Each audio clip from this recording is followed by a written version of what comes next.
Bom dia, meus irmãos e irmãs. Uma alegria vê-los aqui nesta manhã. Vamos abrir a palavra do Senhor mais uma vez para Gênesis, capítulo de número 3. Nós vamos ler todos juntos, verso de número 20 até o verso de número 24. Diz assim a palavra do Senhor: E deu o homem o nome de Eva, a sua mulher, por ser a mãe de todos os seres humanos. Fez o Senhor Deus vestimentas de peles para Adão e sua mulher e os vestiu. Então disse o Senhor Deus: Eis que o homem se tornou como um de nós, conhecedor do bem e do mal. Assim que não estenda a mão e tome da árvore da vida e coma e vive eternamente. O Senhor Deus, por isso, o lançou fora do jardim do Éden, a fim de lavrar a terra de que fora tomado. Expulso o homem, colocou querubins ao oriente do jardim do Éden e o refugi de uma espada que se revolvia para guardar o caminho da árvore da vida. Vamos orar? Senhor, nós cremos no Teu Santo Espírito. Nós cremos, Senhor, que o Senhor pode, esta manhã, mais uma vez, Senhor, nos ensinar uma grande lição da Tua parte. Nós cremos, Senhor, no poder da Tua palavra, para, Senhor, nos abençoar, corrigindo, exortando, endireitando os nossos caminhos, trazendo luz, Senhor Deus, para a nossa mente, para que possamos ver, Senhor, e contemplar, ó Deus do céu, as verdades da Tua lei, Senhor, para a nossa vida nesta manhã. Por isso, Senhor, nos abençoa. Nós oramos durante esta semana, pedindo que o Senhor nos abençoe pela Tua palavra, que o Senhor nos fale pela Tua palavra. E esta é a hora, Senhor, este é o momento. Comunica, Senhor, por favor, com graça, Senhor, e iluminação da Tua parte para os nossos corações, a Tua palavra, as Tuas verdades. No nome de Jesus, amém. Meus amados irmãos e irmãs, o contexto desta passagem que nós estamos vendo é o contexto da primeira punição. Capítulo de número 3 de Gênesis, irmãos, é um capítulo escuro, é um capítulo cinzento. Se nós pudéssemos pintar esse capítulo para mostrar os sentimentos aqui, seria um capítulo de escuridão, capítulo cinzento, capítulo de depressão na Bíblia. É um capítulo em que os sentimentos aqui são de vazio.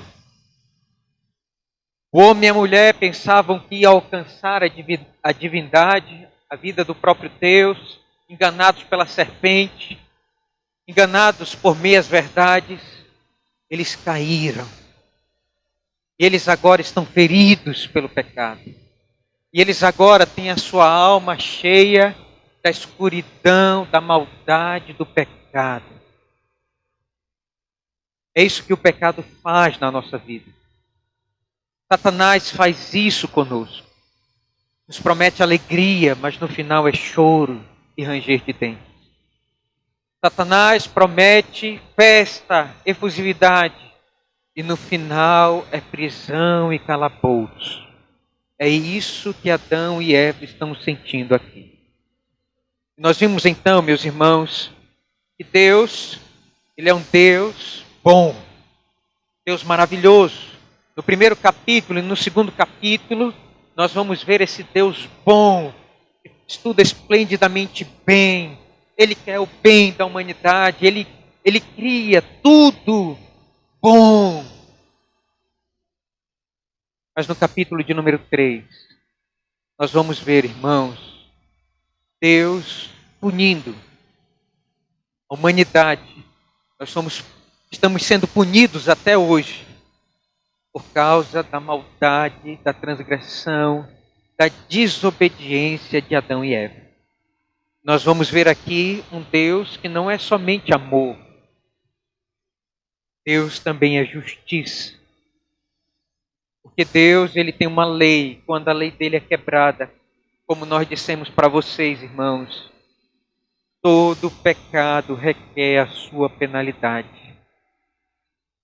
À medida que nós desobedecemos, acontece algo ruim para a nossa vida.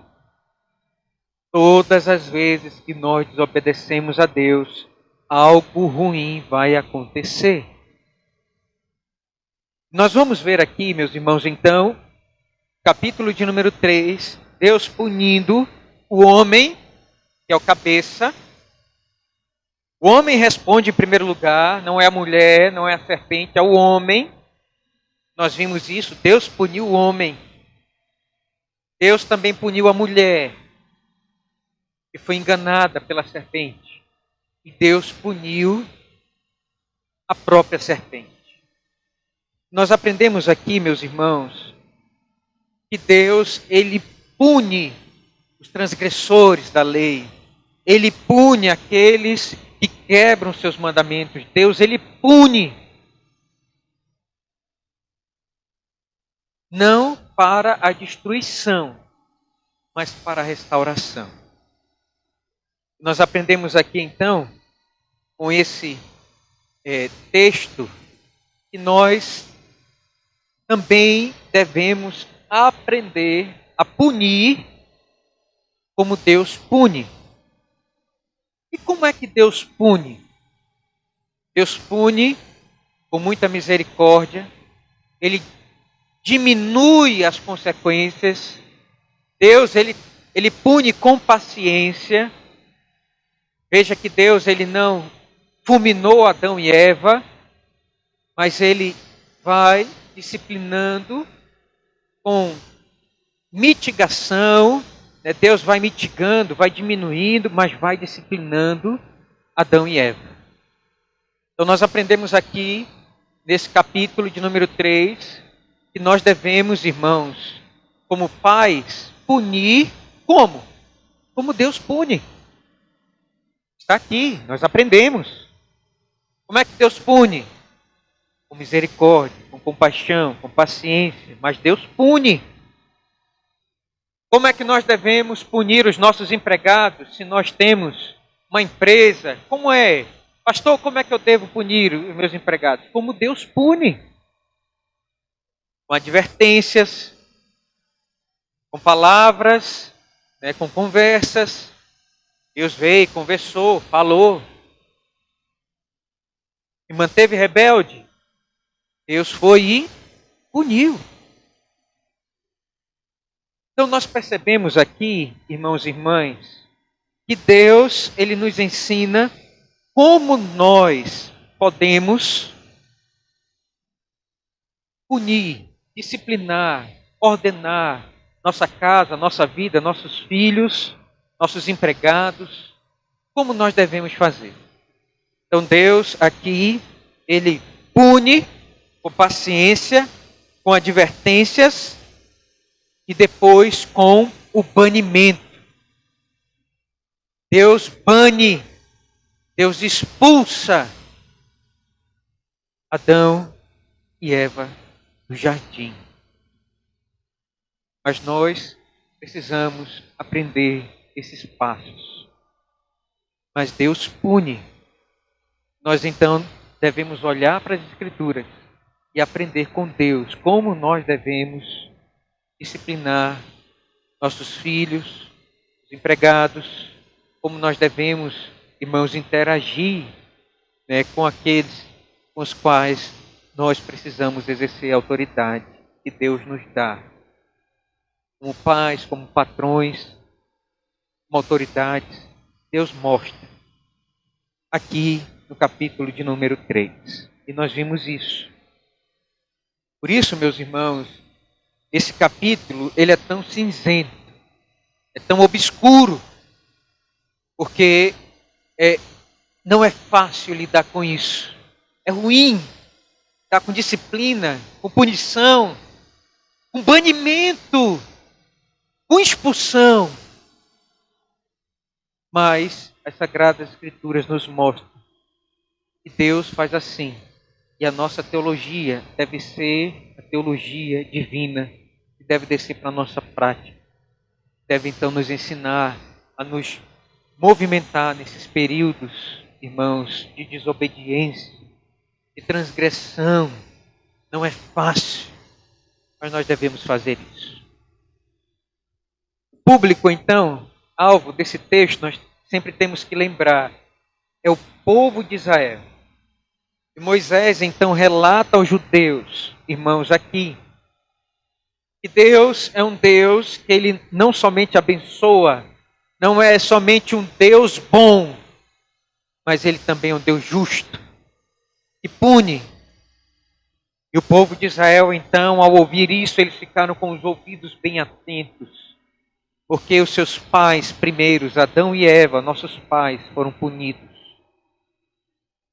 Mas aqui, meus irmãos, nós vamos ver Moisés, no meio dessa escuridão, mostrando um facho de luz, um facho de graça. No meio, irmãos, dessa turbulência obscura, nós vamos ver aqui o primeiro facho de luz da graça divina permeando o jardim do Éden. Aonde só havia, irmãos, a perspectiva de morte, de caos, de depressão. Vamos morrer, vamos ser afastados de Deus, vamos ser banidos da presença de Deus. E agora? Deus então nos mostra um facho de luz da sua graça, passando pelo capítulo de número 3, vindo sobre Adão e Eva, também vem sobre a nossa vida. Mesmo nos períodos mais escuros da nossa vida, mais tristes da nossa vida, Deus, Ele nos alcança, nos acompanha, cuida de nós pela sua graça. Por favor, olhe comigo o texto. Então, o objetivo do texto aqui, do verso de número 20 a 24, o objetivo, irmãos, é mostrar que o Deus da aliança, esse é o objetivo. Esse Deus da graça não nos abandona. Ele está conosco. Ele cuida de nós com a sua misericórdia, apesar da sua disciplina, da sua punição, do seu banimento. Deus, Ele se importa conosco, como um pai se importa com seus filhos. Vejam comigo, por favor. Eu quero ver aqui então, meus irmãos, algumas verdades que esse texto nos mostra. Então perceba aí, em primeiro lugar, nós vamos ver aí que a misericórdia divina restitui, restaura Adão as suas funções de cabeça do lar. Olhem comigo, por favor, irmãos, verso de número 20. E deu o homem o nome de Eva, sua mulher, por ser a mãe de todos os seres humanos.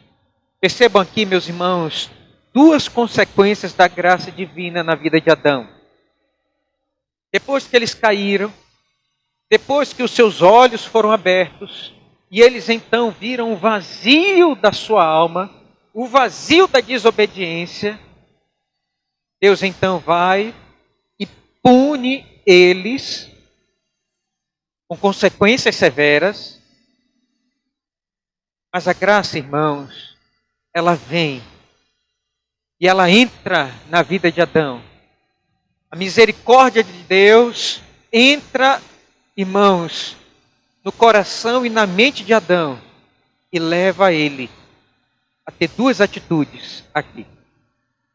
Duas consequências aqui da graça, irmãos, divina na vida de Adão. Em primeiro lugar, nós vamos perceber aqui que Adão, ele restaura a autoridade como marido. E deu o homem nome, a Eva. Percebam, meus irmãos, que uma das atribuições que Deus concedeu a Adão foi dar nomes às criaturas, aos animais, todos eles, os selváticos, que rastejam, as aves. Deus trouxe todos os animais para que Adão desse nome. Isso demonstrava a autoridade de Adão sobre a criação. O maior tem autoridade para dar nome ao menor. E é o pai que dá nome aos filhos. E vai dizer aí, meus irmãos, que Adão, ele se perdeu nesse meio tempo. A mulher era tão perfeita. Imagine você conviver com a mulher no estado perfeito. Sua alma não está maculada. A convivência é muito boa. A mulher não precisava, né, Eva não precisava, né, de dar aborrecimentos ao seu esposo. Não discutia, a mulher não discutia com Adão. Adão se relacionava com sua mulher, né, a mulher sempre bela, bonita, não precisava usar esses cremes, né, para poder parecer mais bonita, né, não precisava fazer academia, ginástica, nada. Era linda, perfeita. Imagine essa mulher, né, não precisava ir no catálogo da Avon comprar nada. A mulher era muito bonita, muito perfeita. Né? Essa mulher não dava um aborrecimento para Adão. Um aborrecimento, nenhuma discussão. Eles viviam em paz, né? Naquele jardim paradisíaco, né? No seu lar. E Adão tinha prazer nessa mulher. E Adão, então, ele foi esquecendo da autoridade que ele tinha sobre Eva. E até aquele momento ele não tinha dado nome à sua mulher. Perceba aí comigo, irmãos, isto. No capítulo de número 2, por favor, abra comigo. E veja aí o verso de número 23. Vamos ler aí, todos juntos? Diz assim: E disse o homem, esta é afinal, é osso dos meus ossos e carne da minha carne. Chamar-se-á varoa, porquanto do varão foi tomada. Perceba então que depois de Deus dar esta mulher a Adão, apresentar ela a Adão, ele disse de maneira poética, né, linda, o homem se casando ali, ele faz aquela poesia, ele disse, ela é osso dos meus ossos. E chamar-se-á varoa, porque do varão foi tomado. Ora, quem é que dá o nome de varoa para uma mulher? Aqui não era o nome de Eva. Ele só estava dizendo que ela era justamente, né, a sua contraparte, a sua semelhança. Ele era varão, ser masculino, ela era varoa, ser feminino. Mas ele não deu nome para Eva. Quando acontece a queda, então vem a punição de Deus, né, sobre a vida de Adão. Adão então, Deus me concedeu a sua própria autoridade para dar nome. E eu não dei nome à mulher. Quem pode dar nomes, irmãos, é somente o próprio Deus. E Deus, irmãos, ele vai dar nome por todo ele vai dar nome e vai mudar o nome por todo o livro de Gênesis. Nós vamos ver isso. Deus chama Abrão e diz: o teu nome não será mais Abrão, a partir de agora será Abraão.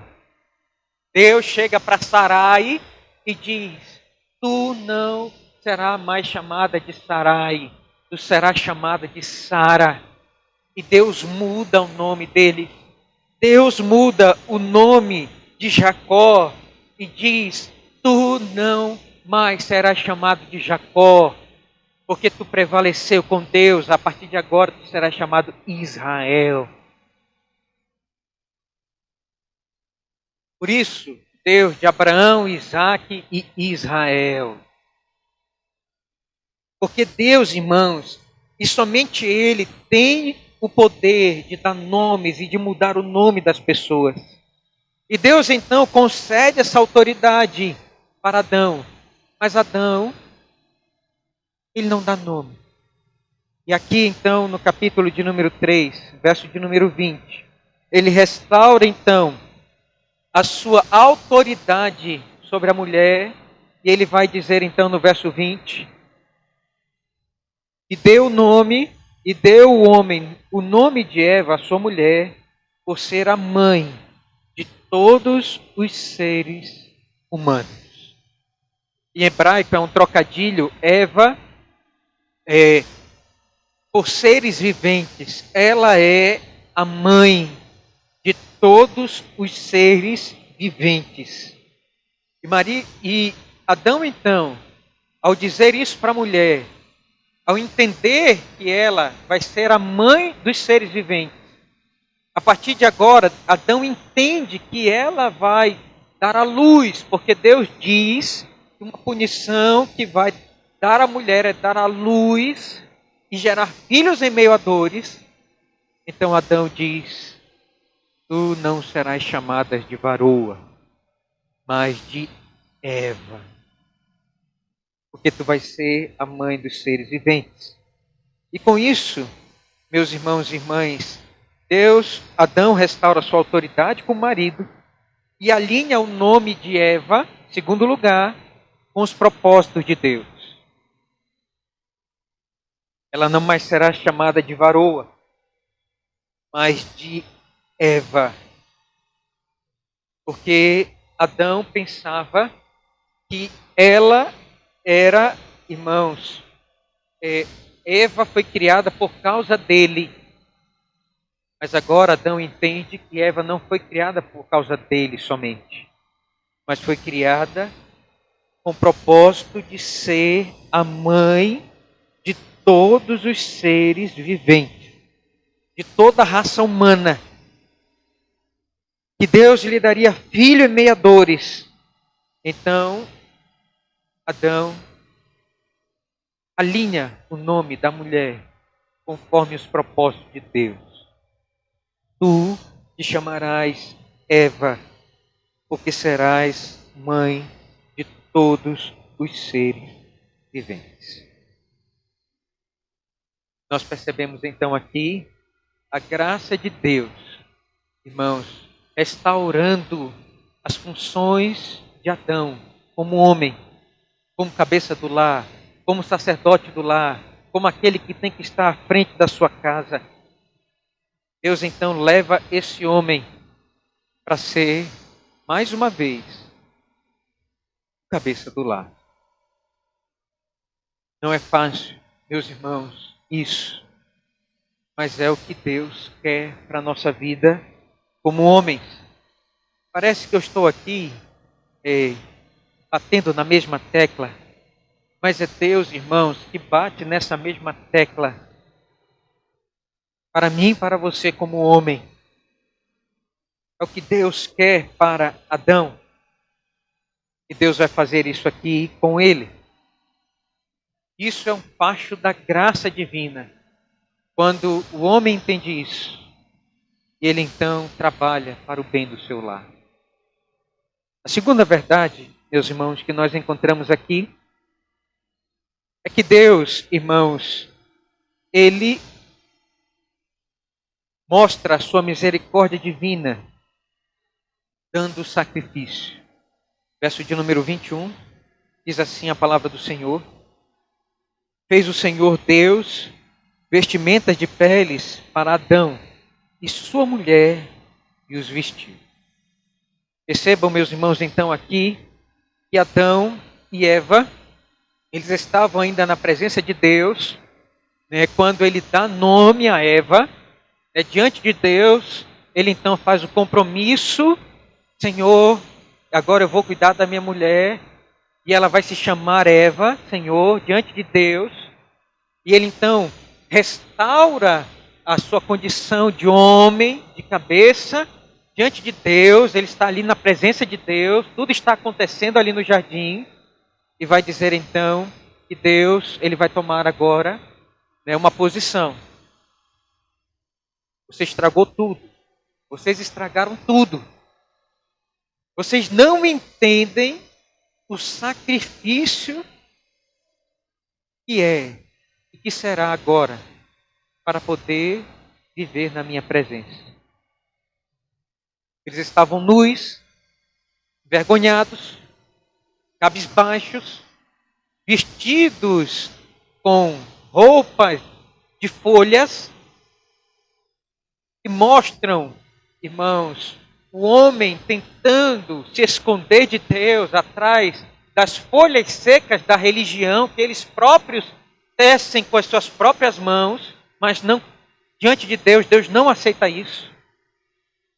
Deus então aqui vai mostrar, irmãos, para o homem, para a mulher, como eles deveriam a partir de agora se relacionar com Deus, através do sacrifício.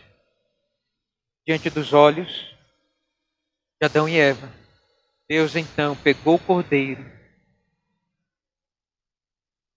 e sacrificou o cordeiro, apontando para o Evangelho e para a graça de Deus,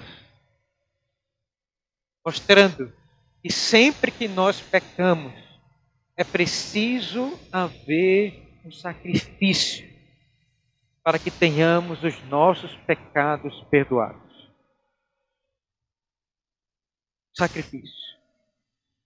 Deus então sacrificou aquele animal, tirou a pele e vestiu Adão e Eva com aquela pele recém-tirada do cordeiro, para que eles se vestissem e entendessem que era preciso alguém se sacrificar no lugar deles, para que eles não morressem eternamente e fossem lançados no fogo do lago da morte. Adão e Eva, irmãos, eles receberam o evangelho ali, a graça de Deus ali.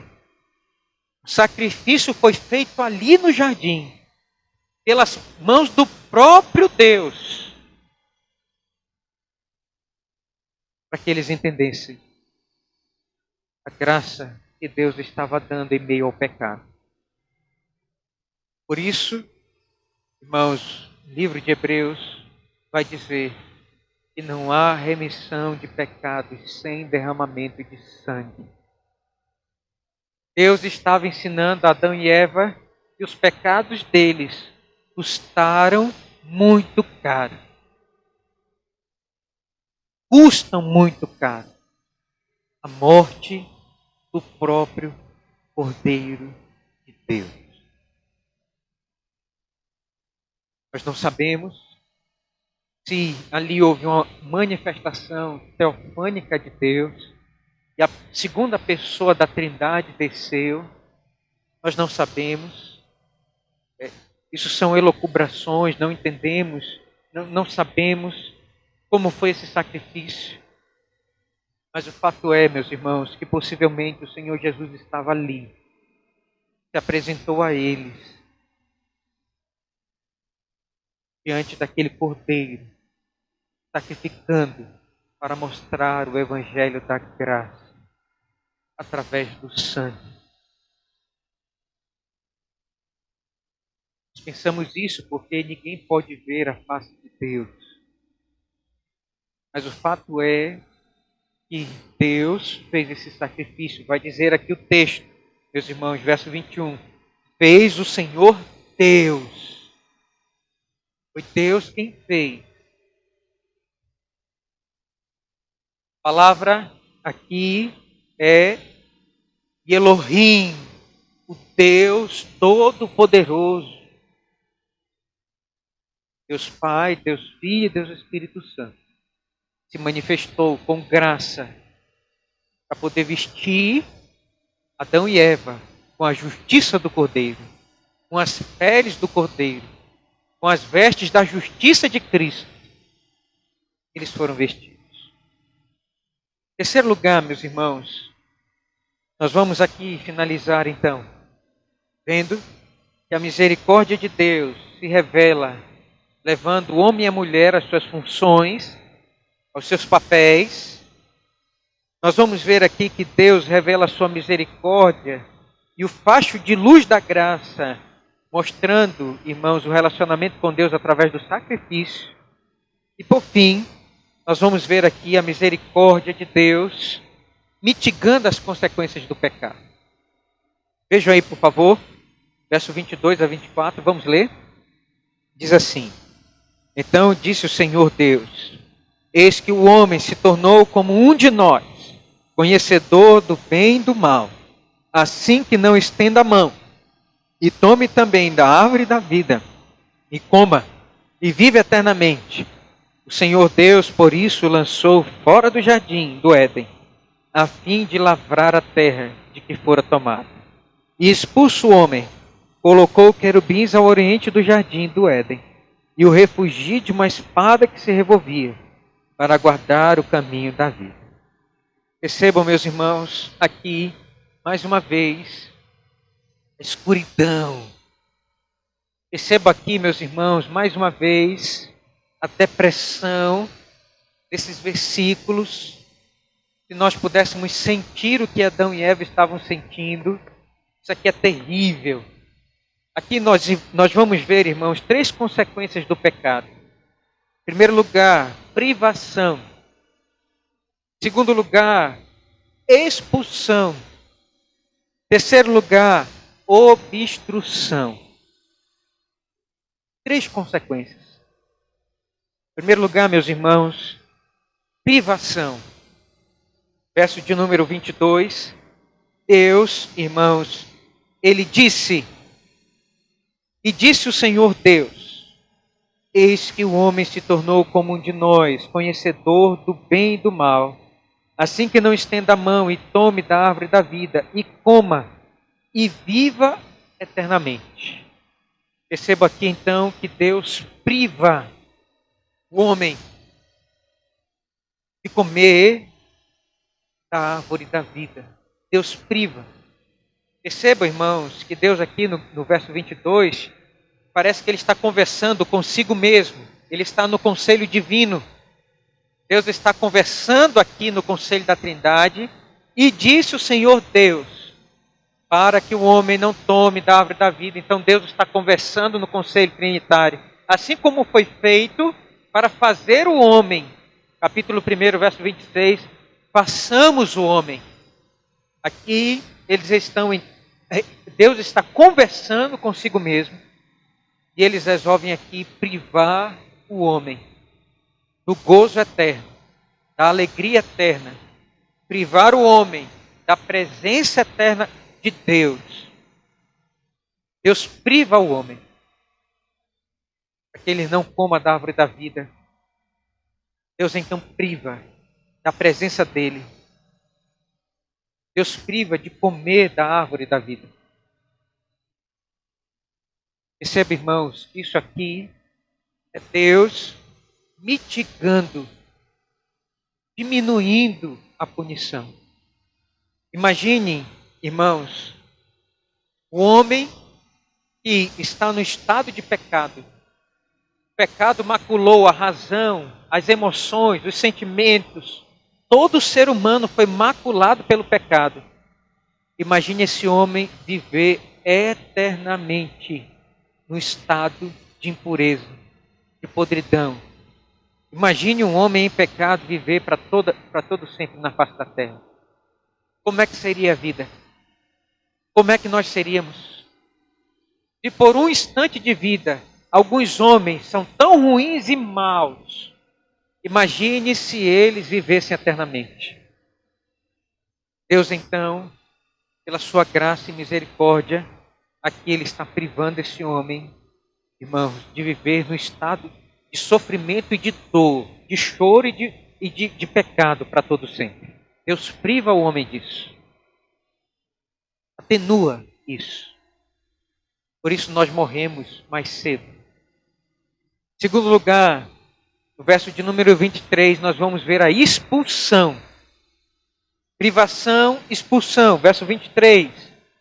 O Senhor Deus, por isso, o lançou fora do jardim do Éden, a fim de lavrar a terra de que fora tomado. Perceba, irmãos, que aqui Deus, então, ele vai expulsar o homem. Nós vamos perceber, irmãos, que Deus expulsa o homem do seu próprio jardim, do jardim de Deus, expulsa ele. E agora Deus vai dizer ao homem: faça o seu próprio jardim. Vai dizer aqui o texto que a primeira profissão foi a de lavrador. Agora, Deus estava dando ao homem a oportunidade de fazer o seu próprio jardim. Faça o seu jardim. Deus expulsa o homem desse jardim maravilhoso, que ele não precisava trabalhar, que só era estender a mão e comer frutas variadas, cores variadas, sabores variados. Deus deu tudo para esse homem. E Deus mitiga com a sua graça as consequências da expulsão, dizendo: faça o seu próprio jardim. Deus poderia mandar ir para um deserto. Deus poderia mandar esse homem experimentar, né, a pena de viver. Você fez isso? Então eu sou um Deus tão mau que eu vou te mandar para o deserto. Vá agora ver o que é bom para tosse. Mas Deus não faz isso. Deus é um Deus misericordioso. Deus, irmãos, Ele ainda abençoa o homem de fazer o seu próprio jardim. E Deus ainda então é aquele que o homem vai regar, que o homem vai plantar, mas Deus é quem dá a vida. É Deus quem faz cada semente germinar. E Deus então diz: vá plantar, você vai ver, você vai amadurecer, você vai experimentar agora o que é plantar um jardim. Vai plantar o seu jardim. Eu vou abençoar você, eu vou cuidar de você. Não vai faltar o que comer, mas você vai ter que trabalhar para isso. Você vai ter que ralar para isso. Você vai ter que sentir isso na própria pele. Eu vou te cuidar de você. Aí você vai fazer o seu próprio jardim. É você que vai fazer. Então Deus, irmãos, Ele cuida. Apesar de nós mesmos, Ele cuida e cuidou de Adão e Eva, dando a graça de eles cultivar o seu próprio jardim. Cada vez que crescia uma planta, eles podiam então comer um prato de arroz ou de feijão. Eles se alegravam em Deus.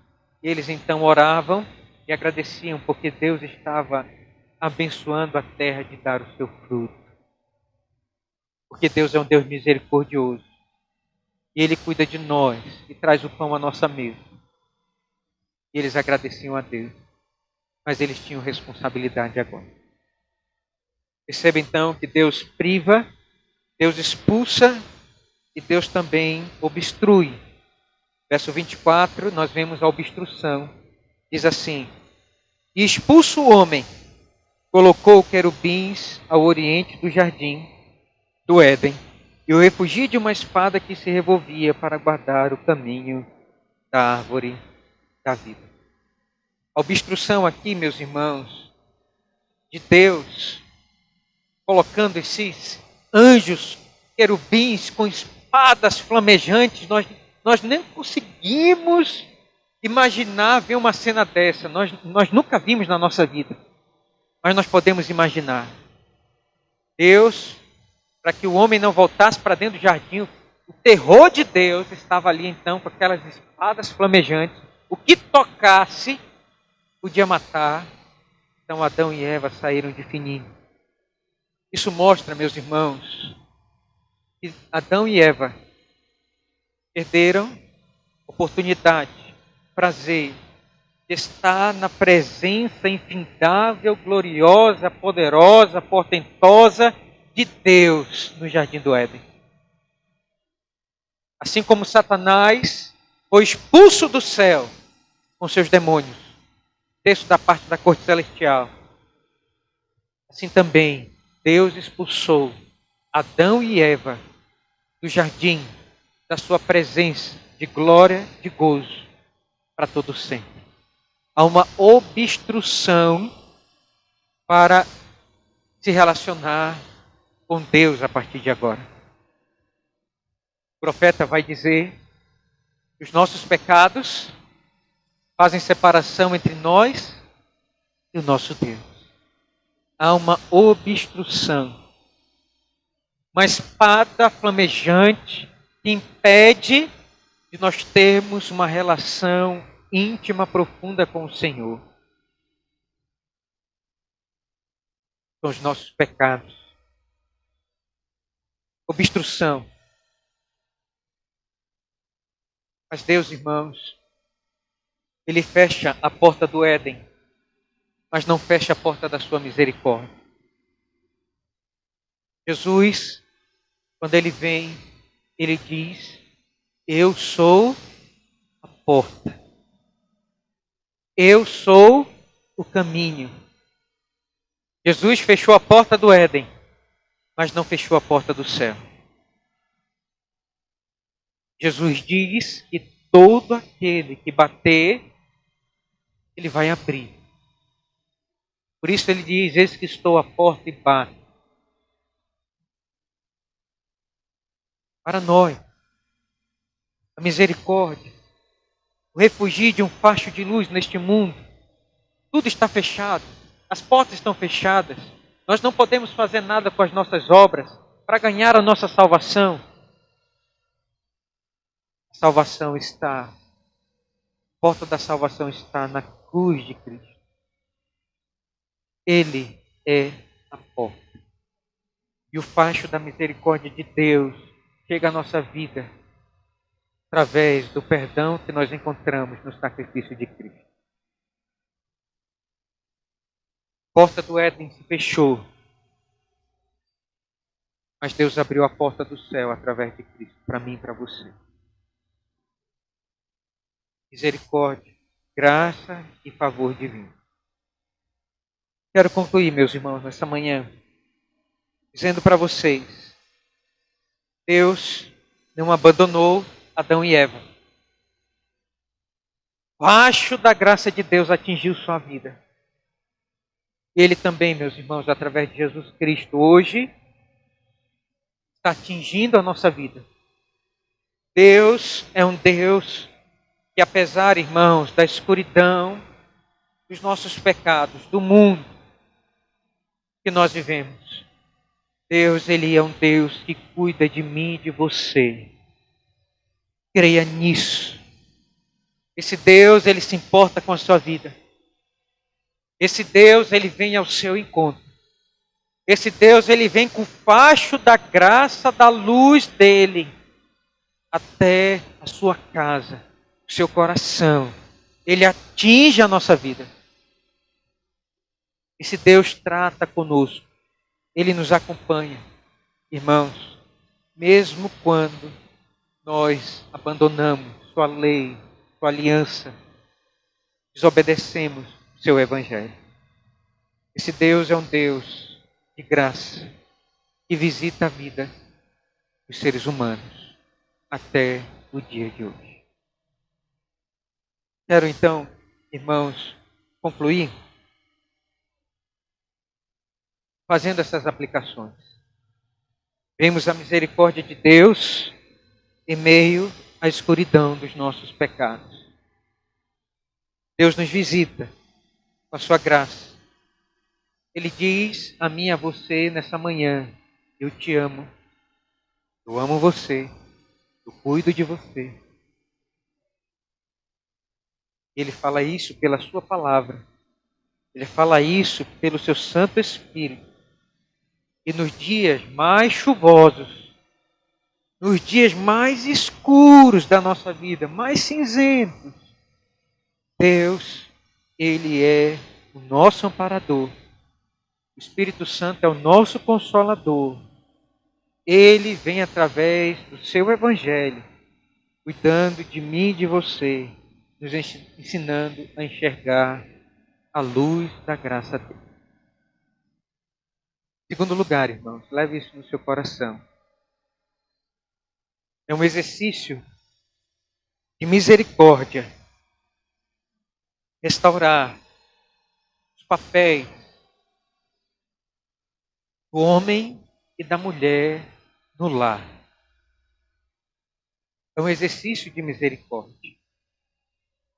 Cada família tem que ter pai, a mãe e os filhos nos seus devidos papéis. O mundo que nós estamos vivendo são de famílias disfuncionais. Um dia, os filhos é quem mandam. Outro dia, a mulher é quem manda. Outro dia, ninguém manda. Outro dia, todo mundo manda.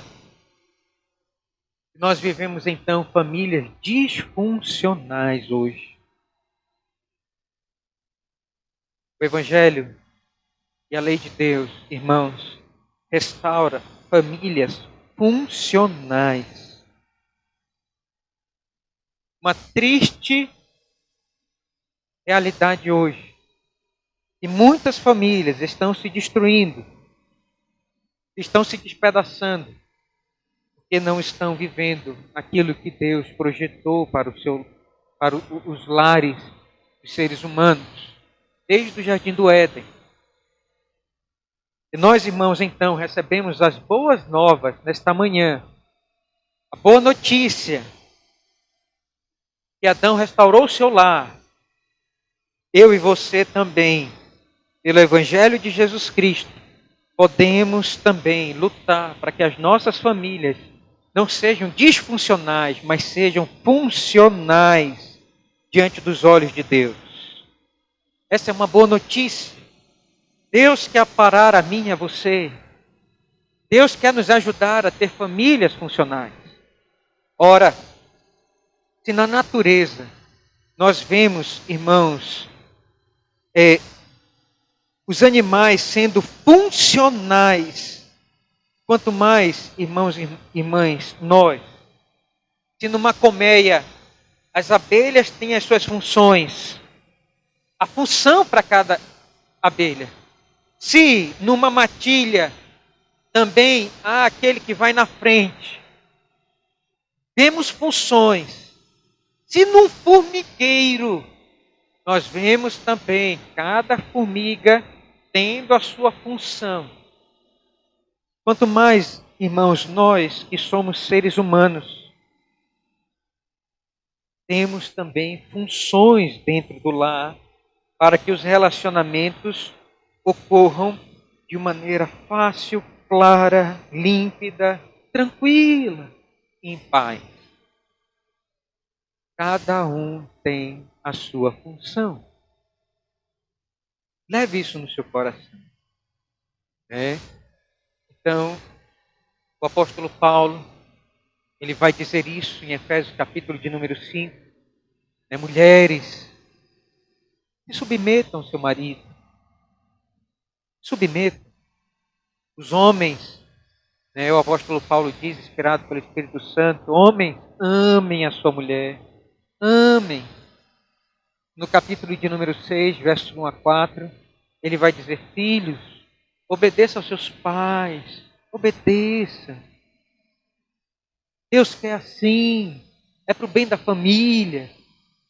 É para o bem, irmãos, nosso. A esposa foi criada auxiliadora. Ela vai auxiliar. O homem foi criado para manter, sustentar e amar sua mulher. Ele vai amar, ele vai cuidar, vai proteger. E os filhos foram criados e devem ser ensinados na demonstração do Senhor a serem filhos obedientes. Nada de zanga contra os pais.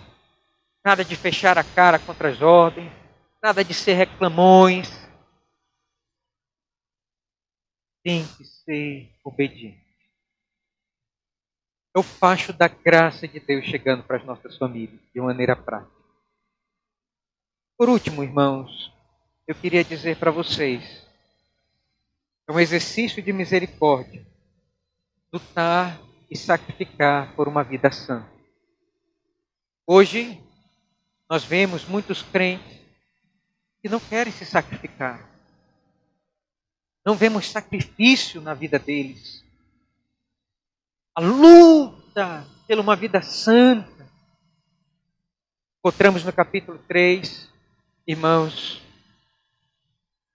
punição, a escuridão chegando para Adão e Eva, porque eles foram pessoas que não sacrificaram suas próprias vontades, não sacrificaram seus argumentos em prol dos seus benefícios, foram punidos. Quero dizer para você nessa manhã que a vida cristã exige sacrifício, é luta, é dor, é acordar cedo para orar, é buscar estar na comunhão com Deus, é buscar decorar a palavra de Deus, para quando a tentação vier, dizer, está escrito, como o Senhor Jesus disse, para que nós não comemos o pão que o diabo amassou, para que nós não demos vazão à nossa carne. Exige sacrifício, irmãos. Jejum. É sacrifício a vida cristã. É sacrificar o nosso próprio eu. E tem muitos crentes que não querem sacrificar. Por isso, vivemos dificuldades na nossa vida cristã. Não está tudo bem, irmão. Não está. É preciso haver sacrifício da nossa parte. É preciso haver mais luta da nossa parte. Com a graça de Deus, claro, que já sacrificou o seu filho. Então, à luz do sacrifício do Filho de Deus na cruz do Calvário, então você olha para a cruz e diz, eu tenho que me sacrificar mais. Eu tenho que lutar mais. Não está bom minha vida. Não está bom minha família. Eu tenho que lutar mais pela igreja, me sacrificar mais pelo Evangelho. Eu tenho que tirar mais do meu tempo para as coisas de Deus, para as coisas do céu. É sacrifício, é sacrifício. Então, à luz do sacrifício de Jesus na cruz, nós olhamos e vemos Deus entregar o seu próprio Filho e a vida dele por nós. Então, nós temos que dizer, Senhor, realmente eu não tenho entregado a minha vida. Realmente eu não tenho. Tenho vivido muito a minha vida. Então, Senhor, assim como o Senhor sacrificou o teu Filho e deu a vida dele por mim, constrangido por esse amor, eu quero tomar um compromisso com o Senhor de me sacrificar mais pela igreja, pelo reino de Deus, por uma vida santa. Eu quero me sacrificar mais, Senhor. Me ajuda a sacrificar. O que o Senhor quer que eu sacrifique? Me ajuda a perceber, me ajuda a analisar no meu coração. O que o Senhor quer que eu sacrifique, Senhor, na minha família? Para que nós tenhamos uma vida mais santa, mais justa. Para que nós sejamos mais perdoadores. O que o Senhor quer que eu sacrifique? Para que eu seja mais devoto. Me ajuda, Senhor.